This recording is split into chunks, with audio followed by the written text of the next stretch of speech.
ಸ್ಕೂಟರ್ನಲ್ಲಿ ರಸ್ತೆ ದಾಟ್ತಾ ಇದ್ದ ಮಹಿಳೆಗೆ ಹಾಲಿನ ಟೆಂಪೋ ಡಿಕ್ಕಿಯಾದಂತಹ ಘಟನೆ ಉಡುಪಿಯ ಪೆರಂಪಳ್ಳಿ ಮಣಿಪಾಲ ಮುಖ್ಯ ರಸ್ತೆಯಲ್ಲಿ ನಡೆದಿದೆ।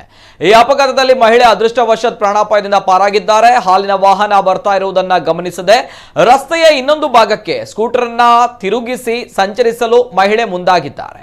ಈ ವೇಳೆ ಹಾಲಿನ ಟೆಂಪೋ ಒಂದು ವೇಗವಾಗಿ ಬಂದಿದ್ದು ಮಹಿಳೆಗೆ ಡಿಕ್ಕಿ ಹೊಡೆದಿದೆ। ಡಿಕ್ಕಿಯ ರಭಸಕ್ಕೆ ಮಹಿಳೆ ರಸ್ತೆ ಬದಿಗೆ ಬಿದ್ದಿದ್ದಾರೆ।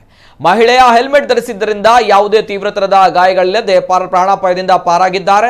ತಕ್ಷಣವೇ ಸ್ಥಳದಲ್ಲಿದ್ದ ಬಸ್ ಸಿಬ್ಬಂದಿ ಸಾರ್ವಜನಿಕರು ಮಹಿಳೆಗೆ ಪ್ರಥಮ ಚಿಕಿತ್ಸೆ ನೀಡಿದ್ದಾರೆ।